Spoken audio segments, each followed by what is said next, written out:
Shalom, Sobat STI yang dikasihi oleh Tuhan kita Yesus Kristus. Sebelum kita merenungkan firman Tuhan, mari kita berdoa. Tuhan, kami mengucap syukur kepadamu atas kasih-Mu dalam kehidupan kami. Engkau telah menjaga, menolong kami di hari yang kemarin. Dan di hari ini kami akan memulai dengan firman Tuhan. Biarlah Engkau memimpin kami, Engkau memberkati kami, berikan kami hikmat, sehingga kami boleh mengerti dan melakukan dalam kehidupan kami sehari-hari. Terpujilah Engkau Tuhan, di dalam nama-Mu Tuhan Yesus Kristus kami berdoa mengucap syukur. Amin. Perenungan kita di pagi hari ini saya beri judul, Hikmat dan pengetahuan adalah kesia-siaan. Pengkhotbah pasal yang pertama, ayat yang ke-12 sampai ayatnya yang ke-18. LAI memberikan judul, Pengejaran hikmat adalah sia-sia. Aku pengkhotbah adalah raja atas Israel di Yerusalem. Aku membulatkan hatiku untuk memeriksa dan menyelidiki dengan hikmat segala yang terjadi di bawah langit. Itu pekerjaan yang menyusahkan, yang diberikan Allah kepada anak-anak manusia untuk melelahkan diri. Aku telah melihat segala perbuatan yang dilakukan orang di bawah matahari. Tetapi, lihatlah, segala sesuatu adalah kesia-siaan dan usaha menjaring angin. Yang bongkok tak dapat diluruskan, dan yang tidak ada tak dapat dihitung. Aku berkata dalam hati, lihatlah, aku telah memperbesar dan menambah hikmat lebih daripada semua orang yang memerintah atas Yerusalem sebelum aku. Dan hatiku telah memperoleh banyak hikmat dan pengetahuan. Aku telah membulatkan hatiku untuk memahami hikmat dan pengetahuan, kebodohan dan kebebalan. Tetapi aku menyadari bahwa hal ini pun adalah usaha menjaring angin. Karena di dalam banyak hikmat ada banyak susah hati. Dan siapa memperbanyak pengetahuan, memperbanyak kesedihan. Dalam terjemahan lain, bahasa Indonesia masa kini, dalam ayat yang ke-18 berbunyi demikian. Sebab semakin banyak hikmat kita, semakin banyak pula kecemasan kita. Semakin banyak pengetahuan kita, semakin banyak pula kesusahan kita.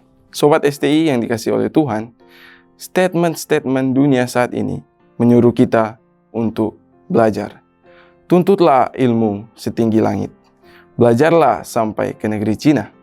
Belajarlah seumur hidup. Itulah statement-statement yang bisa kita dengar, yang menyuruh kita untuk belajar. Namun, pengkhotbah sepertinya melawan statement-statement tersebut dengan menyatakan bahwa mengejar hikmat dan pengetahuan adalah kesia-siaan. Pernyataan pengkhotbah ini bukan tanpa dasar. Ia adalah raja yang paling berhikmat daripada raja-raja Israel sebelumnya. Ia telah mencari, ia telah menyelidiki, ia telah memahami segala hikmat dan pengetahuan. Sehingga ia melihat bahwa hikmat dan pengetahuan adalah kesia-siaan. Kata sia-sia menjadi kata kunci dalam kitab pengkhotbah ini. Sia-sia bukan berarti tanpa makna, tetapi sia-sia yang dimaksud oleh pengkhotbah adalah manusia terkurung dalam kesementaraan. Yang pintar akan bernasib sama seperti yang bodoh. Yang kaya akan bernasib sama seperti yang miskin. Yang berpendidikan akan bernasib sama dengan yang tidak berpendidikan. Orang kaya akan mati, begitu juga orang miskin. Orang pintar akan mati, begitu juga orang bodoh. Orang yang berpendidikan akan mati, begitu juga orang yang tidak berpendidikan. Itulah makna sia-sia yang dimaksudkan oleh pengkhotbah. Dalam ayatnya yang ke-18, pengkhotbah memberikan alasan mengapa mengejar pengetahuan dan hikmat adalah kesia-siaan. Yang pertama, mengejar pengetahuan dan hikmat akan mendatangkan kecemasan. Seperti seorang anak kecil yang polos, yang tidak mau tahu mengenai kesusahan dunia ini. Ia tidak tahu tentang susahnya mencari uang. Ia tidak tahu tentang susahnya kehidupan dalam keluarga. Ia tidak tahu susahnya dalam pekerjaan, ia tidak tahu bagaimana hidup susah dalam kondisi pandemi ini. Ketika ia besar, ia baru tahu betapa susahnya kehidupan ini.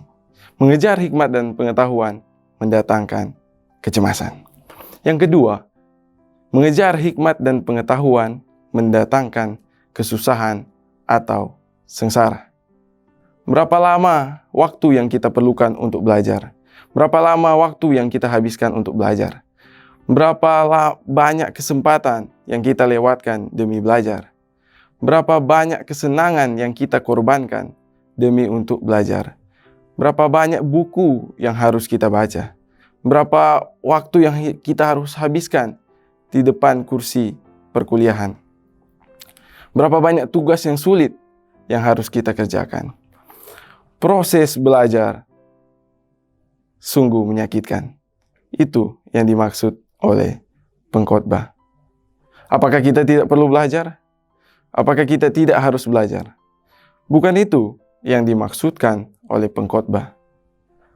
Dalam bagian yang terakhir dalam kitab ini, pengkhotbah menyimpulkan di pasalnya yang ke-12 bahwa takutlah akan Tuhan, berpeganglah pada perintah-perintahnya, karena Tuhan akan membawa segala perbuatan kita di pengadilan. Apa pengetahuan yang dicari oleh saudara? Apa hikmat yang dicari-cari oleh saudara?